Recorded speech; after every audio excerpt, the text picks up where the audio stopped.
மாலை 6 மணிக்கு சிறிய நகரத்தின் வெளிப்புறத்தில் உள்ள ஒரு பெரிய பங்களாவின் முற்றத்தில் ஜேசிபி வாகனம் நின்றிருந்தது. நான் அதிலிருந்து இறங்கி களைப்புடன் வாசலை நோக்கி நடந்தேன். என் பெயர் கார்த்திக். நான் ஒரு பட்டதாரி. ஆனால் எங்கள் குடும்பத்தின் மோசமான பொருளாதார நிலை காரணமாக எனது படிப்பை முடித்த பிறகும் எனக்கு ஒரு நல்ல வேலை கிடைக்கவில்லை. நான் பல இடங்களில் வேலை தேடினேன். பல இடங்களில் விண்ணப்பித்தேன். நேர்காணல்களிலும் கலந்து கொண்டேன். ஆனால் ஒவ்வொரு முறையும் ஏமாற்றமே கிடைத்தது. கடைசியாக ஒரு நண்பரின் அறிமுகத்தால் எனக்கு மிகப்பெரிய பணக்காரர் வீட்டில் ஜேசிபி ஓட்டுநர் வேலை கிடைத்தது. அந்த நண்பர்தான் எனக்கு ஜேசிபி ஓட்ட கற்றுக் கொடுத்திருந்தார். அதனால் இந்த வேலை எனக்கு கடினமாக இல்லை. அந்த வீட்டின் முதலாளியும் மனைவியும் இயல்பாகவே மிகவும் நல்லவர்கள். எளிமையான பழகும் குணம் கொண்ட மனிதர்கள். நான் அவர்களின் வீட்டிற்குச் சென்றபோது அவர்கள் எனக்கு தனியறை கொடுத்தார்கள். ஏனென்றால் என் வீடு அங்கிருந்து சுமார் 200 கிலோமீட்டர் தொலைவில் இருந்தது. அதனால் தினமும் சென்று வருவது என்னால் முடியாது. அந்த பெரிய வீட்டில் முதலாளியும் அவர் மனைவியும் மட்டும்தான் வசித்து வந்தனர். முதலாளி வேலை செய்யும் முழு முறையையும் எனக்கு விளக்கினார். சுற்றியுள்ள கிராமங்களில் ஜேசிபிக்கு நிறைய வேலைவாய்ப்பு இருந்தது. எனவே வேலைக்கு குறையே கிடையாது. சம்பளமும் நன்றாக கிடைத்தது. சில சமயங்களில் ஜேசிபி வேலை இல்லாதபோது நான் அவர்களின் தோட்ட வேலையை பார்க்க வேண்டியிருந்தது. ஆனால் பெரும்பாலும் அதற்கு அவசியமும் ஏற்படவில்லை. நான் அவர்களின் வீட்டிலேயே தங்கியிருந்தேன். அதனால் எனக்கும் முதலாளியும் மனைவிக்கும் நல்ல பழக்கமும் ஏற்பட்டது. அவள் எப்போதும் கையால் உணவு சமைத்து அன்புடன் தீப்பெட்டி கொடுத்து அனுப்புவாள். அவளுடைய இந்த அன்பு மற்றும் பாசத்தால் என் மனதில் முதலாளி மற்றும் அவர் மனைவி இருவர் மீதும் மிகுந்த மரியாதை உண்டாக்கியிருந்தது. இப்படியே நாட்கள் சென்றன. ஒரு நாள் நான் ஜேசிபி வாகனத்தில் வேலை செய்து கொண்டிருக்கும்போது திடீரென என் தொலைபேசி ஒலித்தது. திரையில் முதலாளியின் மனைவி பெயர் மின்னியது.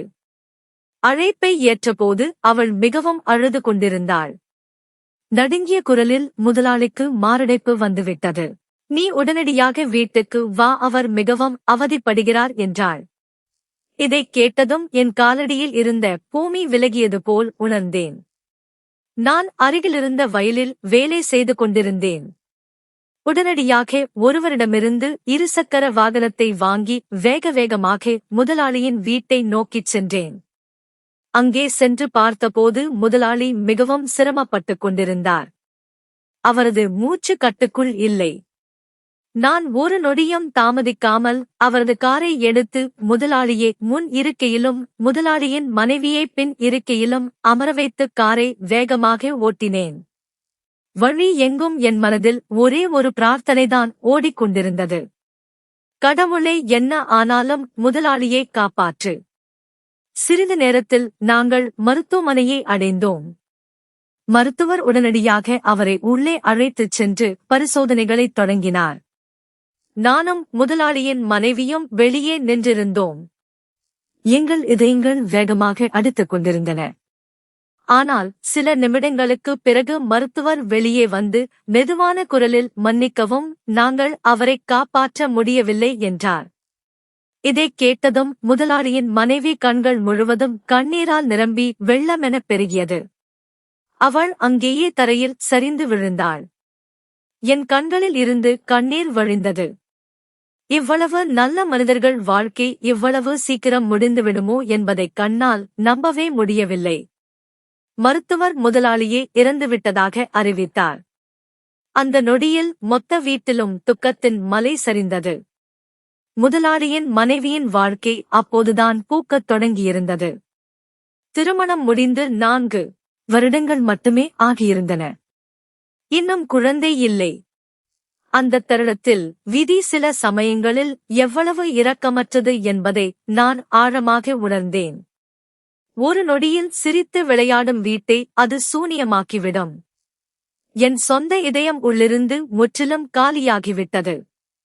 மேலும் முதலாளியின் மனைவியின் கண்களில் நான் கண்ட துக்கம், தனிமை மற்றும் உதவியற்ற தன்மையை என்னால் தாங்கிக் கொள்ள முடியவில்லை. அவளது முகத்தில் படர்ந்திருந்த சோகம் என்னை உள்ளுக்குள் உடைத்தது.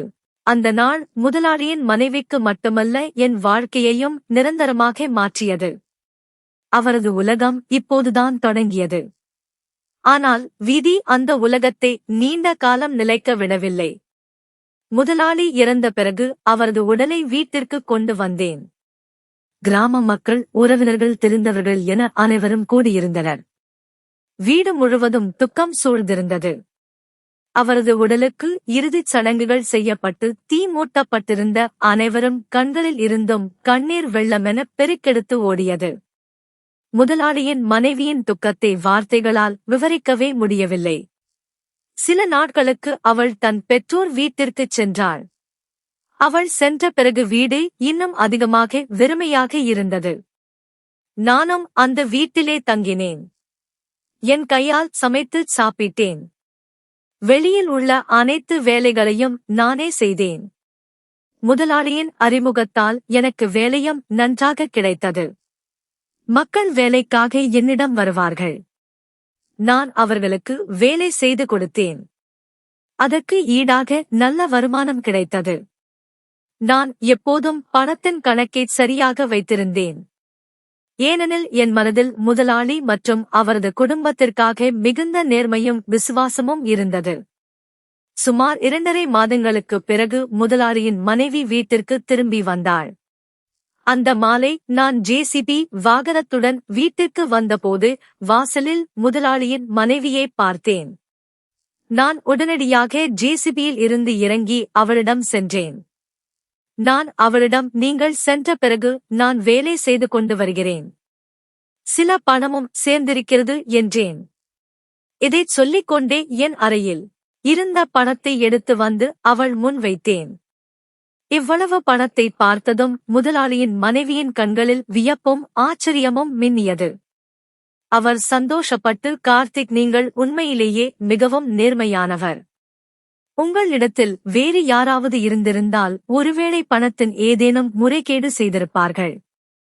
அல்லது நான் இல்லாத போது ஏதாவது வெற்று லாபம் பார்த்திருப்பார்கள். ஆனால் நீங்கள் வீட்டை முழுமையாக பார்த்துக் கொண்டீர்கள். வேலையையும் சரியாகச் செய்தீர்கள். நீங்கள் உண்மையிலேயே நம்பகமானவர் என்றாள். அவளது இந்த வார்த்தைகள் எனக்கு மிகப்பெரிய கௌரவத்தை விடக் குறைவானது அல்ல. நாட்கள் மெதுவாக கடந்து சென்றன. இப்போது முதலாளியின் மனைவி முற்றிலும் தனிமையாக வாழ்ந்தாள். நான் வீட்டின் மேல் மாடியில் உள்ள அறையில் தங்கினேன். அவளது கண்களில் இருந்த துக்கம் சற்றும் குறையவில்லை. அவளது கணவர் இறந்து 5-6 மாதங்கள்தான் ஆகியிருந்தன. ஆனால் அவளது வாழ்க்கை இன்னும் வெறுமையாகவே இருந்தது. அவள் எனக்கு சரியான நேரத்தில் உணவு கொடுத்தாலும் அவள் சரியாகச் சாப்பிடுவதில்லை. அதன் தாக்கம் அவளது உடல் ஆரோக்கியத்தில் தெளிவாகத் தெரிந்தது. அவள் நாளுக்கு நாள் மெலிந்து கொண்டே, பலவீனம் அடைந்து கொண்டே வந்தாள். நான் அடிக்கடி அவளை மருத்துவமனைக்கு அழைத்துச் செல்ல வேண்டியிருந்தது. நான் அவளுடன் சென்று மருந்துகளை வாங்கி அவளை பார்த்துக் கொண்டேன்.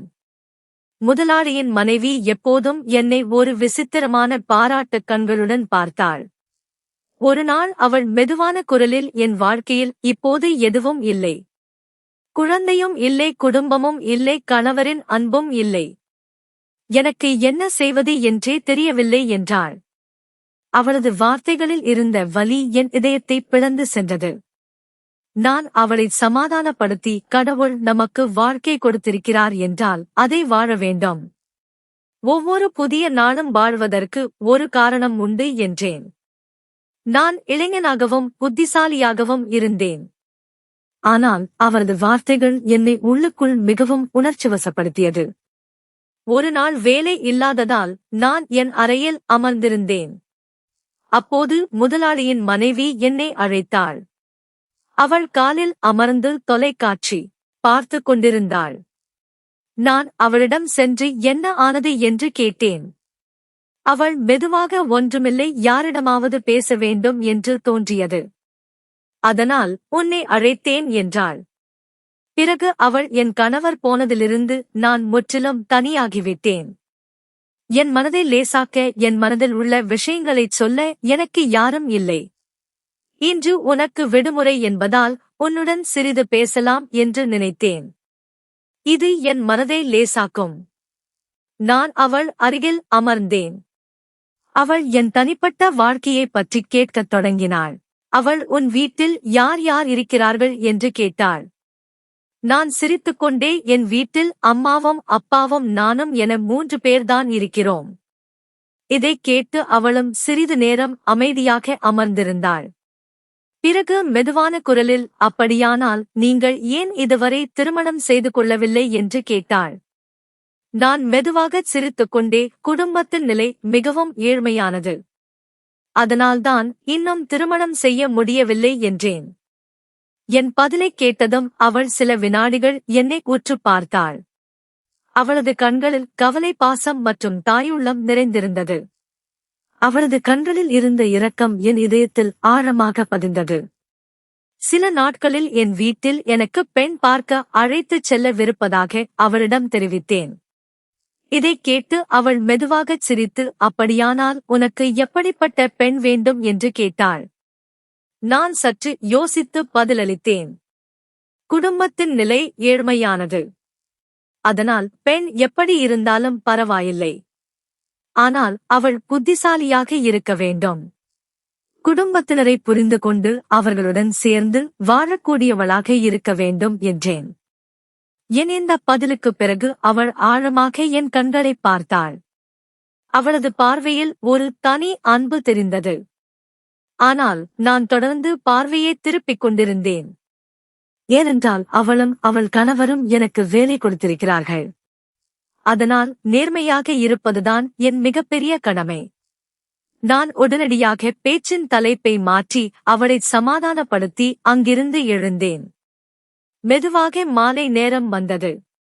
உண்மையைக் கூற வேண்டும் என்றால், முதலாளியின் மனைவி பார்க்க மிகவும் அழகாகவும் இளமையாகவும் இருந்தாள். ஆனால் நான் ஒருபோதும் அவளை தவறான கண்ணோட்டத்தில் பார்க்கவில்லை. என் மனம் எப்போதும் என்னை தடுத்துக் கொண்டே இருந்தது. நாட்களும் கடந்து சென்றன. அவள் அடிக்கடி என்னை அழைத்து பேசுவாள்.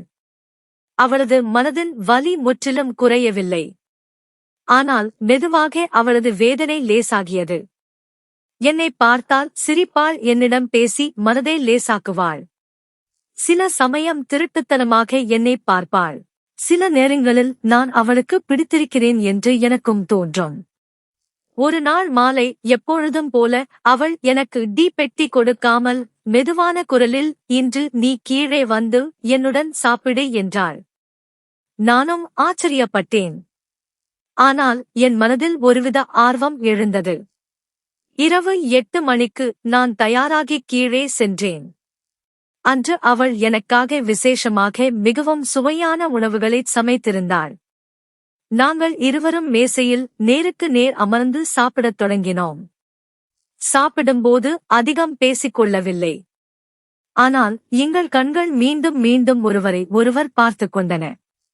அவளது கையால் சமைத்த உணவின் சுவை அருமையாக இருந்தது. நானும் சிரித்துக் கொண்டேன். இன்று நீங்கள் மிகவும் நன்றாகச் சமைத்துள்ளீர்கள். உங்கள் கையில் உண்மையிலேயே ஒரு தனிச்சுவை உள்ளது என்றேன். இதைக் கேட்டதும் அவள் மெதுவாக புன்னகைத்தாள். சாப்பிட்ட பிறகு நாங்கள் இருவரும் ஹாலில் அமர்ந்து நீண்ட நேரம் பேசிக் கொண்டிருந்தோம்.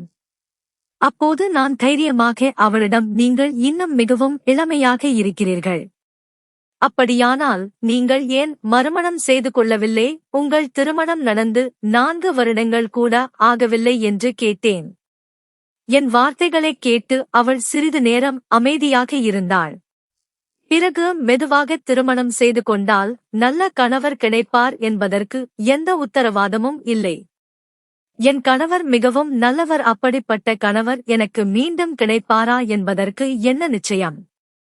இரண்டாவதாக, நான் யார் என்னை திருமணம் செய்து கொள்வார்கள்? நானே ஒரு விதவை என்று சொல்லிக் கொண்டிருக்கும் போதே அவளது கண்களில் இருந்து கண்ணீர் வழிந்தது. திடீரென என் கையை தன் கையால் எடுத்துக் கொண்டாள். அவள் நடுங்கும் குரலில் என் கண்களைப் பார்த்து, நீ என்னை திருமணம் செய்து கொள்வாயா என்று கேட்டாள். இதைக் கேட்டதும் நான் அப்படியே உறைந்து போனேன். அவளது கண்களை நேரடியாக பார்த்துக் கொண்டிருந்தேன். அவளது பார்வையில் வலி, நம்பிக்கை மற்றும் சொல்லப்படாத ஒரு அன்பும் பிரதிபலித்தது. என் இதயம் வேகமாக துடித்தது. ஆனால் என் வாயிலிருந்து ஒரு வார்த்தை கூட வரவில்லை. என்னால் எதுவுமே பேச முடியவில்லை. அமைதியாக அவளது கண்களைப் பார்த்துக் கொண்டே இருந்தேன். அந்தத் தருணத்தின் சுமை என் வாழ்நாள் முழுவதும் என் இதயத்தில் இருந்தது. அப்போது அவள் மெதுவான குரலில், பார்த்தாயா? நீயும் என்னை திருமணம் செய்ய தயாராக இல்லை. மக்கள் சொல்வது சரிதான் என்றாள்.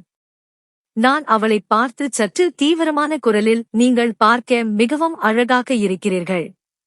ஆனால் உங்கள் கணவர், அதாவது என் முதலாளி, எனக்கு இந்த வேலையை கொடுத்தார். அவர் என் மீது நம்பிக்கையை வைத்தார். அப்படி இருக்கும்போது நான் உங்களை திருமணம் செய்து கொள்வது எப்படி சாத்தியம்? என் மனம் அப்படி எதையும் யோசிக்கக் கூட தயாராக இல்லை என்றேன். இதைக் கேட்டு அவள் கண்களில் கண்ணீர் வந்தது. அவள் அமைதியான குரலில், என் கணவர் இறந்த பிறகு உண்மையிலேயே யாராவது என் மீது அக்கறை கொண்டிருந்தால், என் துயரமான நேரத்தில் எனக்கு ஆதரவாக இருந்திருந்தால், அது நீ மட்டும்தான் கார்த்திக் என்றாள். அவளது இந்த வார்த்தைகள் என் இதயத்தை உருகச் செய்தது. என் கண்களில் இருந்து கண்ணீர் வழிந்தது. பேசிக் கொண்டிருக்கும் போதே திடீரென அவள் என்னை பிடித்து அழ ஆரம்பித்தாள். அந்த அழுகையின் துக்கம், தனிமையின் வலி மற்றும் அன்பின் ஆழ்ந்த தாகம் ஆகியவை இருந்தன. அவளது கண்களில் இருந்து வழிந்த கண்ணீரைத் துடைத்து அவளை அமைதிப்படுத்த முயன்றேன். அந்த நொடியில் இருந்து எங்கள் நட்பும் மரியாதையும் படிப்படியாக ஆழமான அன்பாக வளர ஆரம்பித்தது. சில நாட்களில் நானும் முதலாளியின் மனைவியும் திருமணம் செய்து கொண்டோம். என் பெற்றோரும் இந்த திருமணத்தை ஏற்றுக்கொண்டு எங்களுக்கு ஆசீர்வாதம் வழங்கினார்கள். திருமணத்திற்குப் பிறகு நாங்கள் சில நாட்கள் என் பெற்றோர் வீட்டிலும் சில நாட்கள் என் மனைவியார் வீட்டிலும் இருந்தோம். ஏனெனில் என் கிராமத்தில் ஜேசிபி வேலை மிகவும் குறைவாக இருந்தது. ஆனால் இங்கு வேலைக்கு எந்தக் குறைவும் இல்லை. இப்போது எங்கள் குடும்ப வாழ்க்கை மிகவும் மகிழ்ச்சியாக போய்க் கொண்டிருக்கிறது. என் மனைவி இப்போது கர்ப்பமாக இருக்கிறாள். மிகவும் மகிழ்ச்சியாக இருக்கிறாள். அவளது முகத்தில் பிரதிபலிக்கும் மனநிறைவைப் பார்க்கும்போது கடவுள் உண்மையிலேயே எங்களை ஒருவருக்கொருவர் படைத்திருக்கிறார் என்று எனக்குத் தோன்றுகிறது. நண்பர்களே, வாழ்க்கை எப்போது எங்கே எந்த திருப்பத்தில் மாறும் என்பதை யாராலும் அறிய முடியாது. கார்த்திக்கின் வாழ்க்கையில் வறுமை இருந்தது. போராட்டமும் இருந்தது. ஆனால் அவன் ஒருபோதும் நேர்மை மற்றும் கடின உழைப்பு உண்மையை கைவிடவில்லை. கடினமான சூழ்நிலைகளையும் அவன் தன் பொறுப்புகளை முழு மனதுடன் நிறைவேற்றியிருக்கிறான். இந்த நேர்மையே அவனுக்கு உண்மையான அன்பு, வாழ்க்கையின் உண்மையான துணை மற்றும் மகிழ்ச்சியான குடும்பத்தை பெற்றுத் தந்தது. இந்த வீடியோ பிடிச்சிருந்துச்சு அப்படின்னா மறக்காம நம்ம சேனலை சப்ஸ்கிரைப் பண்ணுங்க. இதை பத்தி உங்களுடைய கருத்துக்களை கீழே இருக்கிற கமெண்ட் செக்ஷன்ல கண்டிப்பா சொல்லுங்க. தேங்க்ஸ் ஃபார் வாட்சிங்.